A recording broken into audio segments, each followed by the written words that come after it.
नमस्कार दोस्तों, मैं डीसी यादव आप सभी का डीसी यादव के ऑफिशियल यूट्यूब चैनल पे बहुत बहुत स्वागत करता हूं। आज हम पढ़ेंगे भूगर्भिक समय निर्धारण यानी जियोलॉजिकल टाइम स्टैंडर्ड।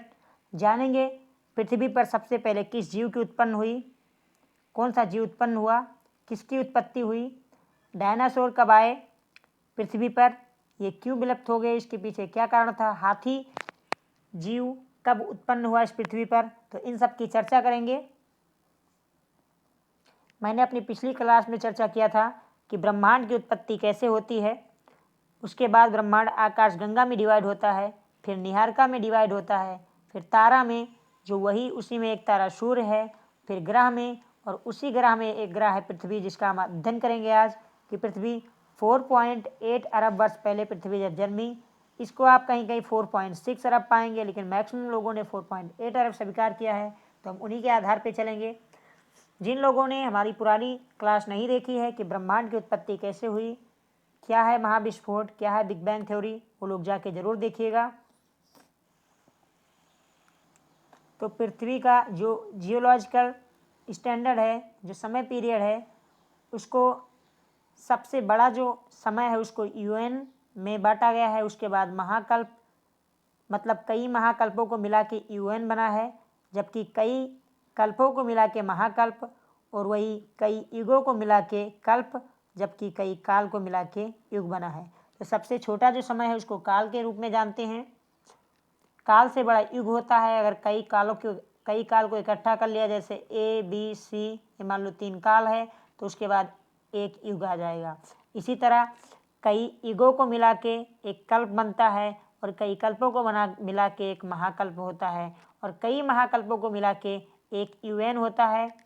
तो हम यहाँ पर यूएन की चर्चा नहीं करेंगे, महाकल्प की चर्चा नहीं करेंगे, क्योंकि इतना पृथ्वी के बारे में कोई जानना भी नहीं चाहता, ना ही कोई बुक्स आपको बताएगी, ना ही यूट्यूब पे कभी आपको मिलेगा, और ना ही किसी एग्जाम में आपसे पूछा जाएगा। तो बेवजह झमेला पालने से कोई फायदा नहीं है। हम बात करेंगे कल्प की, कि कल्प क्या है और कल्प को कितने युगों में बांटा गया है, और युगों को कितने काल में बांटा गया है। तो सबसे जो पुराना कल्प है हमारा वो है आदि कल्प। इसमें कोई युग नहीं होता, इसमें महज 2 काल होती हैं, एक आर्कियन काल, एक होता है प्री कैम्ब्रियन काल। आर्कियन काल में चट्टानें जन्म ले लेती हैं, लेकिन बहुत विकसित नहीं होती। जो अरावली पर्वत है भारत में, वो इसी चट्टान से मिलकर बना है। दूसरा है प्री कैम्ब्रियन काल।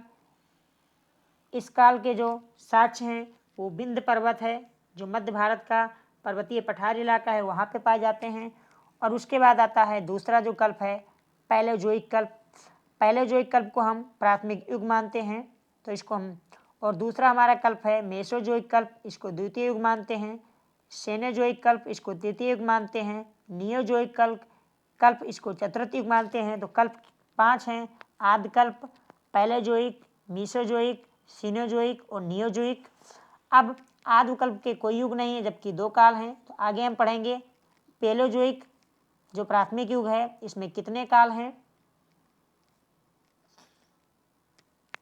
तो जो हमारा पैलेयोजोइक है, ये प्राथमिक युग कहलाता है। इसमें अगर हम कालों की बात करें तो पैलेयोजोइक कल्प में एक कैम्ब्रियन काल है, ऑर्डोविशियन काल है, सिल्यूरियन काल है, डियोनियन काल है, कार्बोनिफेरस काल है, और परमिनियन काल है। तो पैलेयोजोइक कल्प के ये जो आपके 1 2 3 4 5 6 जो आपके 6 काल मिलते हैं, 6 पीरियड मिलते हैं, हम इसकी चर्चा करेंगे। कैम्ब्रियन काल की बात करें तो इसकी चट्टानें इंग्लैंड का, जो पश्चिमी इंग्लैंड, जो स्कॉटलैंड का भाग है, वहाँ पे पाई जाती है। इस समय क्या होता है कि सागर का निर्माण होने लगता है, जलीय जीवों का निर्माण होना स्टार्ट हो जाता है, और जो कशेरुकी वाले जीव होते हैं उनका भी निर्माण इसी काल में होता है। तो आपसे पूछा जाएगा कशेरुकीय जीवों की बहुलता किस युग में पाई गई, तो आप कह सकते हो कैम्ब्रियन काल। बाकी इसके पहले की मैं बात करूं तो प्री कैम्ब्रियन काल में कोई जीव का साक्ष्य नहीं मिलता, ना ही उससे पहले आर्कियन काल में जीव का कोई साक्ष्य नहीं मिलता। तो जो हमारा कैम्ब्रियन काल है, इस काल में अकशेरुकी जो जीव होते हैं उनका जन्म होता है। और इस समय सागरीय जीवों की बहुलता पाई जाती है, मतलब सागर के जो जीव होते हैं जैसे एल्गी सबसे पहले जन्म लेती है। स्पंज व नर्म शरीर वाले जो जीव जंतु होते हैं इसी युग में जन्म लेते हैं। वही आर्डेशियन काल की बात करें तो आर्डेशियन काल में क्या होता है कि महासागर और जल में भारी वर्षा के कारण काफ़ी बहुलता आती है और इस काल में मछलियां जन्म लेना स्टार्ट कर देती हैं। जबकि सेल्यूरियन काल को मछलियों का काल कहा जाता है, क्योंकि इस काल में मछलियां इतनी भारी मात्रा में पाई जाती हैं, तो इसलिए इसको सेल्यूरियन काल कहा जाता है। आपके एग्जाम में आपसे कई बार पूछा गया है कि सेल्यूरियन काल को किस काल के नाम से जाना जाता है, या ये पूछा जाता है कि मछलियों का काल किसे कहते हैं, तो आप पहले जो विकल्प का जो सेल्यूरियन काल है वो मछलियों का काल है। आगे बात करें हम तो डियोनियन काल की बात करते हैं। डियोनियन काल में क्या होता है कि जो डायनासोर होती है उसकी छोटी प्रजाति जन्म लेना स्टार्ट हो जाती है।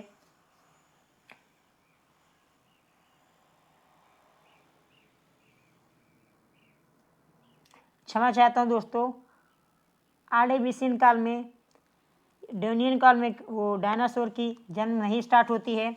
जबकि आर्थ्रोपोड के जो जीव होते हैं वो आर्थ्रोपोड के जितने भी जीव होते हैं वो आर्डोविसियन काल में स्टार्ट होते हैं। और सेल्यूरियन काल में क्या होता है मछलियों की बहुलता पाई जाती है, इसलिए मछलियों का काल कहते हैं। और डियोनियन काल जो काल होता है उसके बाद इसमें क्या होता है कि डियोनियन काल में सागर में क्या होता है कि सागरीय उथल पुथल स्टार्ट हो जाता है, जलवायु काफ़ी नरम होने लगती है। इसलिए कार्बोनिफेरस युग काल में क्या होता है कि हमारी पृथ्वी के चारों ओर ऐसे ऐसे जल आ जाते हैं। इन जल को हम पैथालॉसा के नाम से जानते हैं। जैसे पैथालॉसा महासागर होता था और बीच में जो आपको ये मिलेगा ये ज़मीन होती थी, ये लैंड होता था जिसे हम पैंजिया के नाम से जानते हैं। तो पहले जो दुनिया थी, हमारी जो पृथ्वी थी, इसके चारों तरफ क्या था कि पानी भरे थे, जिसको हम पैथालॉसा एक ही महासागर हुआ करता था। जैसे प्रेजेंट टाइम में आज पृथ्वी पे कितने महासागर हैं, कमेंट करके बताइए आप लोगों की। काउंट कीजिए, प्रशांत महासागर से लेके पैथालॉसा होता था और बीच में एक जमीन होती थी। जैसे मान लीजिए ये बीच में ये लैंड हुआ करता था, इसको पैंजिया के नाम से जानते हैं। यही हमको पता है, यही पैथालॉसा और यही पैंजिया जब जुरेसिक युग आता है तो ये दो भागों में टूट जाते हैं। नीचे वाला भाग गोंडावाना और आगे ऊपर वाला भाग जो है लॉरेंसिया या अंगारा लैंड के नाम से जाना जाता है। तो कार्बोनिफेरस युग का जो ये कार्बोनिफेरस काल है, इस काल में क्या होता है कि काफ़ी नमी होती है जलवायु में और काफ़ी जलवायु दलदल हो जाती है। दलदल की वजह से क्या होता है कि जो इंसान होता है, जो जानवर होते हैं, पहाड़ पेड़ पौधे, वो भारी मात्रा में पृथ्वी में दब जाते हैं। इसीलिए कार्बोनिफेरस काल को हम कोयले का काल कहते हैं, क्योंकि इसी काल में कोयले का निर्माण स्टार्ट होता है। कोयला जो होता है, मैं आपको बता दूं, जब पेड़ पौधे ज़मीन के नीचे दब जाते हैं तब कोयले का निर्माण होता है। वही जीव जंतु जब ज़मीन के नीचे दब जाते हैं तो पेट्रोलियम का निर्माण होता है। और पर्मिनियन काल में क्या होता है कि सदाबहार जो वृक्ष होते हैं और जो आधुनिक कीट होते हैं, पर्मिनियन काल में सदाबहार वृक्ष और आधुनिक कीटों का जन्म होता है। तो हमने दो कल्प खत्म कर लिए हैं। पहला हमने पढ़ा आदिकल्प आदिकल्प में हमने बताया कोई युग नहीं है, दो काल है। एक आर्कियन काल, हमने बताया कि आर्कियन काल में अरावली चट्टान, जो अरावली पर्वत है उसका निर्माण उसी से हुआ था, मतलब चट्टानें थीं जिसका साक्ष्य अरावली पर्वत का निर्माण हुआ। जबकि मैंने बताया प्री कैम्ब्रियन काल में विंध्य पर्वतों का निर्माण हुआ। फिर दूसरा जो कल्प आता है वो पैलेयोजोइक कल्प है। इसमें कैम्ब्रियन काल में हमने आपको बताया कि कैम्ब्रियन काल में क्या होता है, एल्गी और समुद्री जीव जंतुओं का जन्म होता है। वही आर्डोविसियन काल में क्या होता है कि आर्थ्रोपोड वाले जंतु हैं, जो करेस्कु वाले जंतु हैं, कशेरुकी वाले जो जंतु हैं, कशेरुकी वाले जंतु का जो निर्माण होता है, उनका जन्म होता है, वो कैम्ब्रियन काल में होता है। जबकि कशेरुकी वाले जंतुओं का जो निर्माण होता है, उनका जन्म होता है, ये होता है आपका ऑर्डिविसियन काल में, क्योंकि आर्थ्रोपोड जंतुओं का इसमें निर्माण होने लगता है। अब मैंने आगे बताया कि आपको सेल्यूरियन युग है, इस युग को मछलियों का युग कहा जाता है, क्योंकि भारी मात्रा में पृथ्वी पे जल होने के कारण इसमें मछलियाँ काफ़ी पाई जाती हैं, लेकिन अब तक किसी बड़े जीव जंतु का, किसी स्थलीय जीव का कोई साक्ष्य नहीं पाया जाता है। इसमें केवल अभी तक जलीय जीव हैं, स्थल पे कोई जीव जन्म नहीं लेता है। उसके बाद कार्बोनिफेरस युग आता है। इसमें नमी ज़्यादा होती है, दलदल ज़्यादा होता है और पृथ्वी पे एक भयानक उथल पुथल होती है। पृथ्वी का बहुत सारा हिस्सा नीचे दब जाता है, बहुत सारा हिस्सा, बहुत सारे लोग दब के मर जाते हैं, एक तरीके से तहस नहस हो जाती है। फिर यहाँ पे कोयले का निर्माण होता है और पेट्रोलियम इसी युग से होता है। हमने देखा है जो कोयला रसिया का जो साइबेरिया वाला क्षेत्र है, अगर जहाँ आज बिल्कुल आप देखोगे कि पूरा पहाड़ी इलाका है, बर्फ ही बर्फ है, अगर वहाँ पे आज भारी मात्रा में कोयला पाया जाता है तो इससे पता लगता है कि जो साइबेरिया का इलाका है वहाँ कभी बहुत ज़्यादा पेड़ पौधे हुआ करते थे। और जो आप जाओगे पश्चिमी एशिया में, तो पश्चिमी एशिया में जब आप अरब प्रायद्वीप में जाओगे, अरब प्रायद्वीप में आपको मिलेगा कि पश्चिमी एशिया का जो Saudi Arab, Kuwait, Iran, Bahrain, Qatar, Iraq, Iran, ये इलाका है, ओमान, यमन वाला, यहाँ पर भारी मात्रा में पेट्रोल पाया जाता है। तो इसका मतलब वहाँ पे भारी मात्रा में जीव जंतु थे जिनके दबने की वजह से उस स्थान पे क्या है कि पेट्रोल का जन्म हुआ। आगे मैंने आपको बताया कि जो पर्मियन काल है, इस काल में क्या होता है, जब दब जाते हैं थोड़ा पृथ्वी का जो होता है जलवायु स्थिर होता है, उसके बाद सदाबहार जो पेड़ होते हैं, आधुनिक कीट होते हैं, उनका जन्म इसी पर्मियन काल में होता है। तो इस तरह दो कल्प हमने खत्म कर लिए, एक तो आदिकल्प, दूसरा पैलेजोइक कल्प। पैलेजोइक कल्प में कैम्ब्रियन काल, आर्टोबिशियन, सेलुरियन, डियोनियन, कार्बोनिफेरस और पर्मियन काल होते हैं। हमने आपको ये भी बताया कि कार्बोनिफेरस युग में क्या होता है कि पृथ्वी के चारों ओर भारी मात्रा में जल हो जाते हैं, जिसको हम पैथालॉसा के नाम से जाना जाता है। पैथालॉसा एक महासागर था और पृथ्वी के आंतरिक भाग में यहाँ पर क्या होता है, लैंड होती है, इसको हम पेंजिया के नाम से जानते हैं, जो आगे जाके जुरासिक काल में टूट जाता है। जुरासिक काल जब हम पढ़ेंगे आगे तो देखेंगे ये गोंडावाना और ये लारेशिया में बढ़ जाता है। अब हमारे पास तीसरा कल्प है। तीसरे कल्प को हम मीसोजोइक कल्प से नाम से जानते हैं। जो हमारा तीसरा कल्प है वो मीसोजोइक कल्प है। मीसोजोइक कल्प में कई काल पाए जाते हैं, जैसे ट्रेसिक काल, ट्रायसिक काल, जुरासिक काल, क्रेटेशियस काल, इवासीन, ओल्गोसीन, मायोसीन, प्लायोसीन। तो हम ये जानेंगे इसी काल में मीसोजोइक में इंसान का पृथ्वी पे अस्तित्व आता है।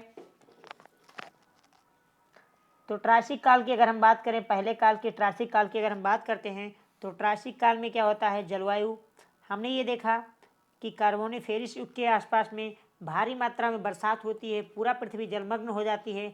लेकिन वही ट्रायसिक काल में अचानक पृथ्वी का तापमान जो है वो शुष्क हो जाता है और गर्म जलवायु आ जाती है। इसलिए ट्रायसिक काल में रेगिस्तानों का निर्माण होता है। जितने भी रेगिस्तान हैं, डिजर्ट हैं, उनका अचानक क्या होता है, जब एक तो अचानक हमने देखा कि अचानक का मतलब ये नहीं कि 1-2 साल 1-2 महीने में हो गई, लाखों वर्षों तक वो डूबी रही पृथ्वी, क्योंकि मैंने इतने काल की बात की।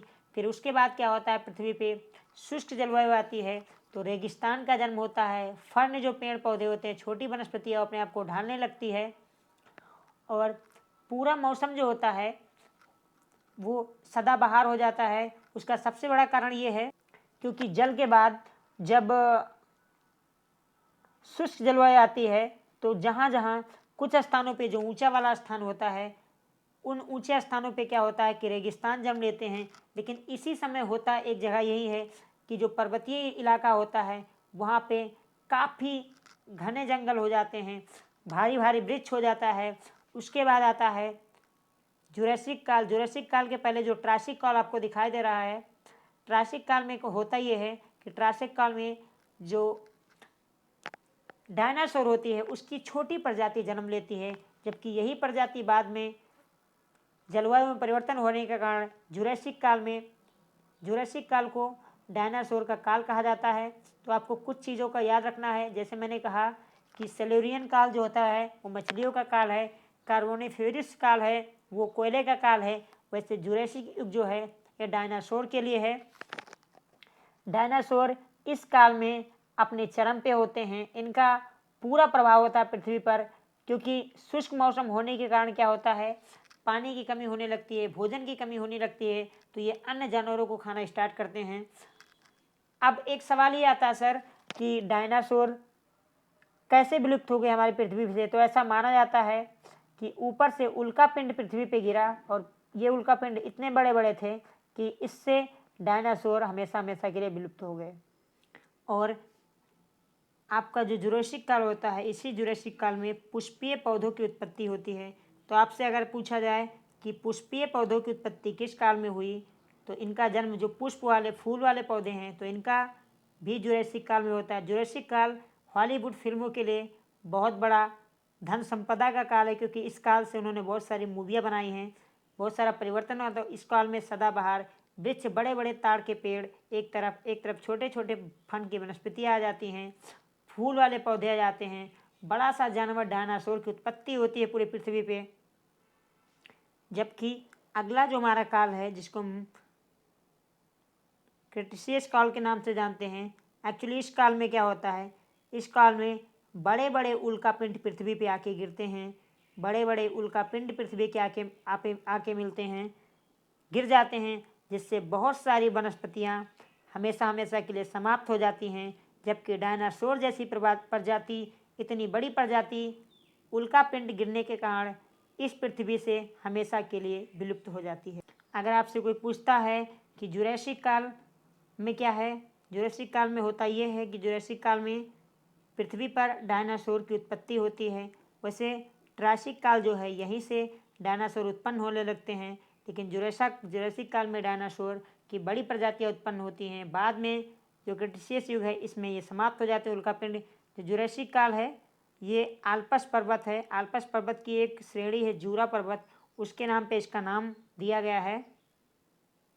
तो आगे बढ़ते हैं। अब हम जानते हैं इयोसीन काल की क्या घटनाएं रही हैं। इयोसीन में अकशेरुकी जीव पाए जाते हैं, जबकि इसी युग में गैस्टोनिस नामक पक्षी पाया जाता है। इसी इयोसीन युग में गैस्टोनिस नामक पक्षी पाया जाता है। ऐसा माना जाता है कि ये पक्षी 100 किलोग्राम से भी ज़्यादा अधिक ऊंचाई का होता था और 2 मीटर से ज़्यादा लंबा होता था, और ये पक्षी किसी भी जानवर को लेके उड़ जाता था और उसको खा जाता था। इसलिए गैस्टोनिस नाम का जो पक्षी है इसको आतंक का पक्षी भी कहा जाता है। तो इस काल में गैस्टोनिस नामक आतंक का नाम का पक्षी भी था।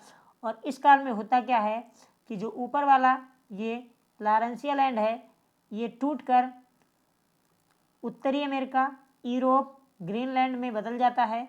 जबकि इस काल में व्हेल मछली, बड़ी व्हेल मछली जन्म लेती है, ऊंट, गाय, भेड़, बकरियां भी इसमें जन्म लेते हैं।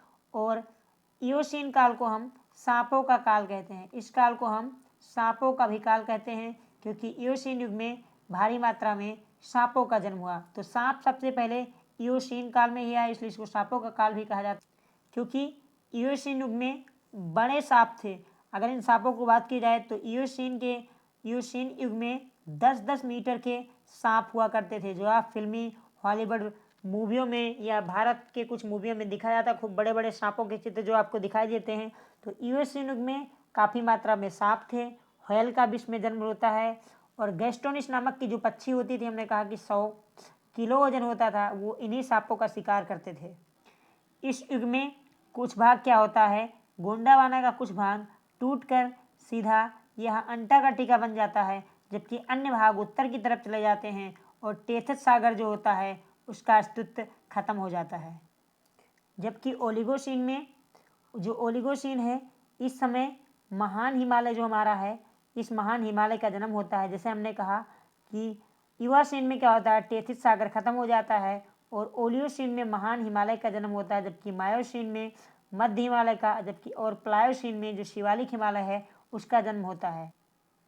तो इस ओलिगो काल में होता है कि गोंडवाना द्वीप काफ़ी दक्षिण में चला जाता है, अंटार्कटिका में मिल जाता है, और जो उधर वाला जो होता है लॉरेंसिया वाला क्षेत्र, ये लॉरेंसिया वाला ये क्षेत्र होता है, ये ग्रीनलैंड तथा उत्तरी अमेरिका में बढ़ जाता है। जबकि कुछ भाग साइबेरिया तक चला जाता है। और ओलिगोसीन की एक खासियत ये होती है कि इस युग में ऊँटों का जन्म होता है। इस युग में ऊँटों का जन्म होता है।